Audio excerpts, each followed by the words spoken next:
Hello, everyone. I'm Steve Crawford, and welcome to another episode of the 7-Minute Spotlight. This is where we share stories, ideas, and concepts to help encourage us and inspire us in our lives. Today, we're talking about comparison, and I'm going to start right out with a quote from former President Teddy Roosevelt, who's credited with saying, "Comparison is the thief of joy." And wow, is that ever the truth?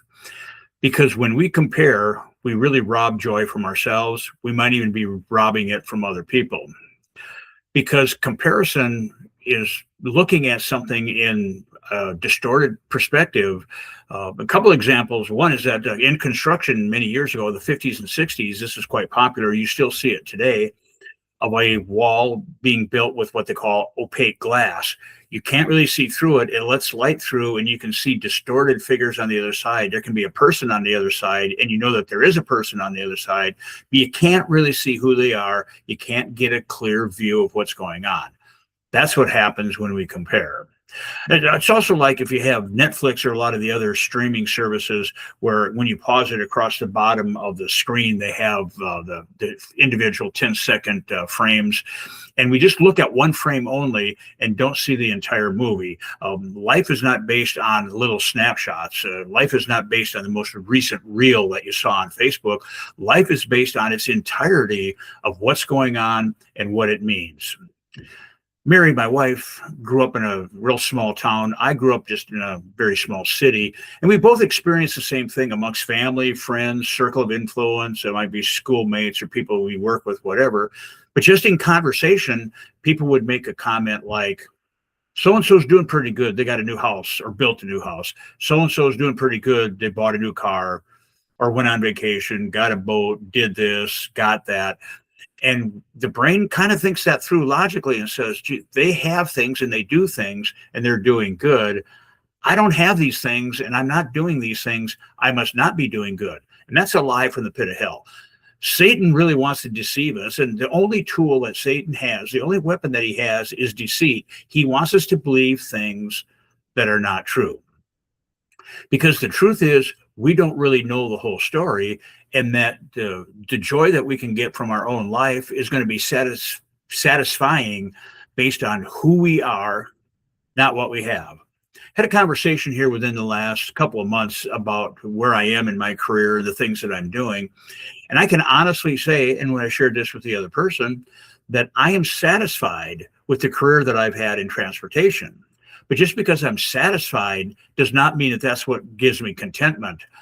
What gives me contentment is knowing that I can participate, that I can be the Steve that I'm supposed to be, the way God has me wired and designed. And that also I can have impact on other people. And the reward structure for that, sometimes you get recognition, like an advancement at work, you get a promotion, you win a trophy or something like that, something very visible. But sometimes the reward, the triumph, the satisfaction, is just knowing that you had the opportunity to make an impact, to add value to somebody else.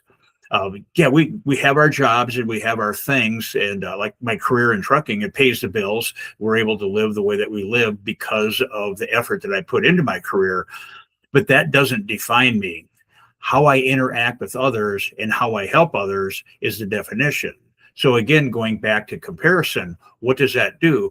Well, it convinces us of something that's not true that we think that it is. That's a form of conviction. We are convinced that something that's not true is actually true. And another thing that happens with that, with this distortion in conviction, is that we start isolating ourselves. We start thinking, oh gosh, I'm not good enough. Or we might start, it's a different type of isolation. It might be a reverse comparison. We're like, oh, look at me, I'm doing better than that person. They're really struggling, and I'm glad that that's not me. Either way, we are living with a distortion of what's important. When we compare, we really are taking the best of somebody else, and many times we're comparing it against the worst that we have. Somebody that has more resources, we look at our own stuff. We look at, what do I have? What do I do? How do I present myself? And there's always somebody that if we want to compare, that we can fall woefully short. But that doesn't matter in life, and it certainly doesn't matter in eternity. when I die and go to heaven, God's not going to ask me how many trucks I had, how big was my house, how much money do I have in the bank. He's going to ask me about what was my relationship with Jesus and what did I do with other people? How did I treat other people? How did I add value to other people? Because there's only two things that last forever, and that's the Word of God and human beings.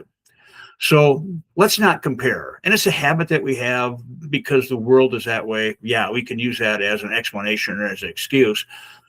But if we try not to compare, if we just look at ourselves and are satisfied with ourselves, then we can have joy. You think about it, at Christmas time, we sing Christmas carols. We sing joy to the world, not happy to the world. Sometimes I might be unhappy, but that does not have to rob my joy. Joy comes from who I am, from how I fit into the world, how I'm able to live out my best life because I'm doing and living the things that God has me wired for. And that has nothing to do with what other people are doing, and it has nothing to do with what other people have, because I am going to be judged and accepted by who I am, not what I have. And that's why salvation is so important, and that we can trust God and we can acknowledge that Satan is a liar, and we don't need to listen to the deceit that he has, trying to convince us to compare with other people. We'd love to hear from you. Our contact information is on the screen. As always, we thank you for listening. God bless you all. We'll see you next time. Goodbye.